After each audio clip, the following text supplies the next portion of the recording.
Nakipagangasan na sa kalaban ng import ng strong group, nagsiunat ng balikat mga bro kahit si Andre Blatch napaflex. Nang gigil sa kalaban si Dwight, parang bata na binalibag ang kalaban ala Curry si Jordan Heading at Kevin Kembao.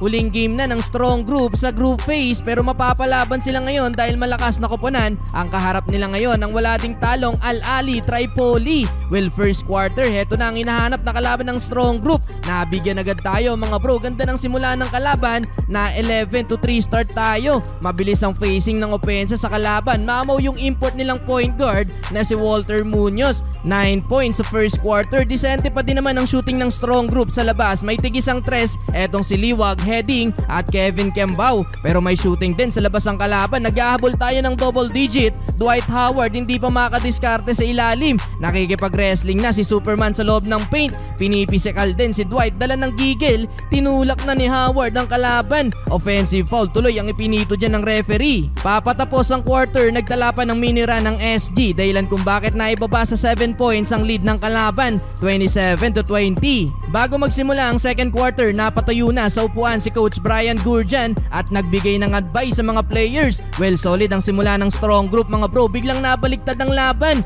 Jordan Heading dapat talaga kabilang to sa gilas. Shooter na shooter mga bro. 2 tres para simulan ng run ng strong group. Bumuwat din si Andre Robertson. Timeout ng kalaban under 8 minutes kung saan nakakuha na din natin ng lead. Pasok pa ang tres na to ni Robertson. Nasundan din niya ng tres ni Andre Blatch. Halfway mark, nagangas pa sa kalaban si Kuya Andre ala LBJ, nagunat ng balikat. Ganun din mga bro si Andre Robertson, inangasan ng kalaban. Binaon ba naman sa lupa ang layup na to ng kalaban? Di naman daw atras sa angasan ng mga players natin. Andre Blatch, napabagsak ang kalaban. Kevin Kembao, back to back corner 3 points. Ibang klase talaga ang shooting ni KQ. Napatimeout tuloy ang coach sa kalaban. Though nakalamang pa din naman ang kalaban mga bro, pero natapos ang quarter na tayo ang may hawak ng kalamangan dahil sa huling tres ni Jordan Heading. 51-50, 14 points na si Heading, 10 points naman si KQ. Locals ang leading scorer ng strong group. Third quarter, nag-adjust si Coach Charles Chu. Pinag-start mga bro si Balti. Solid ang pasahan ng strong group. Dwight Howard naitala ng kanyang first field goal.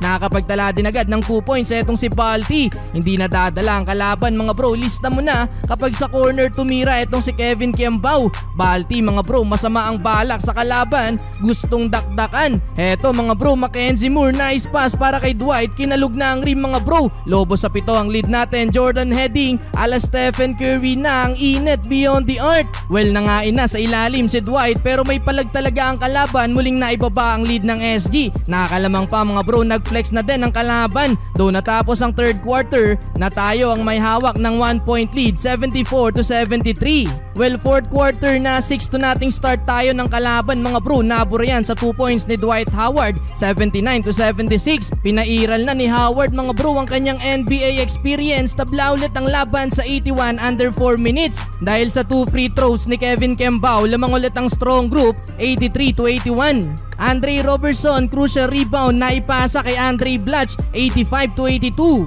2 clutch free throws pang naipasok ni Dwight Howard.